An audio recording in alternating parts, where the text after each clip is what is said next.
Are you tired of deathballing in 6v6 Iron Banner and other activities? Team-shotting in trials and comp when you're finally popping off and peeking around a corner?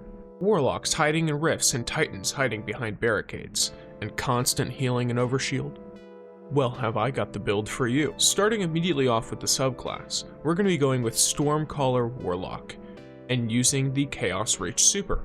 This super comes back much more quickly than Storm Trance. You're way more likely to get it twice in a game of 6v6 like Iron Banner, or once in a game of comp and trials, whereas I can't really guarantee you'll get Storm Trance even once in trials. You're going to be running Healing Rift for that nice continuous healing. That way you can use what you hate against your enemies. Burst Glide for the boost of speed. Ball Lightning, as the ranged melee is a lot more useful in many more situations.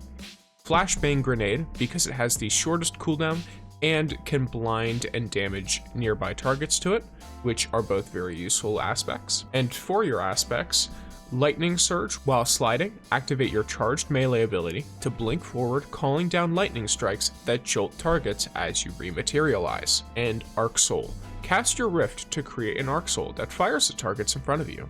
Allies can pass through your rift to get an Arc Soul. Your rift charges faster when allies are near. While amplified, your Arc Souls are supercharged and gain increased fire rate. Fragments. Spark of Resistance. While surrounded by combatants, you're more resistant to incoming damage. This is very useful for when you're sliding in for that melee. Spark of Recharge. While critically wounded, your melee and grenade energy regenerate more quickly. Always useful. Spark of Recharge. Arc Weapon final blows have a chance to create an ionic trace, extremely useful. And Spark of Feedback. Taking melee damage briefly increases your outgoing melee damage. A lot of people's reaction when you slide into them to do your melee is to melee you. This will cause you to do significantly more damage, almost one-shotting the people that you melee into. In addition to that, the plus 10 resilience is very useful. For the stats, dump mobility, you need barely any of it. It's not as useful as a stat in comparison to resilience and recovery.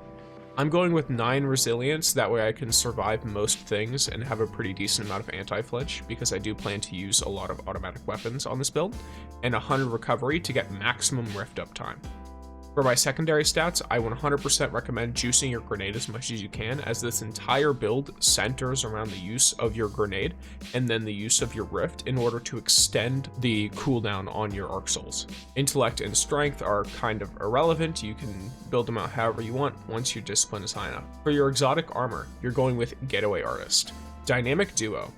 Holding your grenade, eats it and turns it into an Arc Soul, and makes you amplified, which also amplifies the Arc Soul because of the way that Arc Soul works. The Arc Soul functions as an autonomous turret. That's just how Arc Souls work. They turret and they shoot at all the things around you. Now, for your overall armor mods, I'm running a couple of artifact pieces, but the general idea remains the same. I'm running double targeting on the helmet, double dexterity on the gauntlet, triple unflinching, all with my rifle because my other weapon does not really need much unflinching, double absolution. I could also see you running some charge mods, for example. In 6v6, I 100% recommend running Arc Weapon Surge because you're going to be running into a lot of orbs of power, and this is going to make it so that you get this arc damage buff very frequently, which will reduce your time to kill, especially combined with the Arc Soul. And on your class item, I recommend running Distribution, Outreach, and Bomber. Either that, or if you are wanting to further lean into what I mentioned, you can run Time Dilation and Distribution. That way your armor charge has a 5-second longer duration. Now, going into your weapons. This is kind of where the build starts to get really nasty, because your exotic weapon is going to be Centrifuse, ideally with the Catalyst. It has corkscrew rifling, appended mag, and regenerative motion. Sprinting gradually reloads this weapon. However, that's not the craziest thing about it. Overcharge capacitor. Sprinting, sliding, and firing this weapon builds a temporary electrostatic charge, increasing range and reload speed. Final blows with high charge cause explosions, and maximum charge explosions blind targets. Now this is already very, very useful when you're dealing with groups of enemies. It'll confuse them, it will do damage to them, it will make it easier to go from kill to kill, especially with your Arc Soul firing off little bullets at them. But then you combine that with its Catalyst. While amplified, this weapon gradually gains overcharge.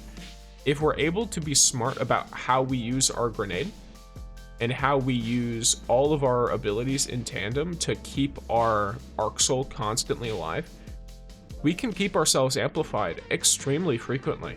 And this will make it so this weapon is constantly at max overcharge because we're constantly amplified, and we will constantly have the upgraded Arc Soul from Getaway Artist. This turns you into a killing machine walking around the map and just blasting everything. I am personally pairing this with a slide shot opening shot Riiswalker, using full choke and accurized rounds, simply because this is my personal almost a god role. I would prefer a range masterwork, but it's completely understandable. It's very nice. And if you're wondering why it has 6 kills on it, I just got this one, which was an upgrade of an almost as good role, which was slideways instead of slide shot. And I'm running this with Archon's Thunder because I like fashion and would rather have a machine gun than have to wear another piece of Iron Banner ornament. Now, for your artifact mods, there's really nothing in here that's going to give you much of any kind of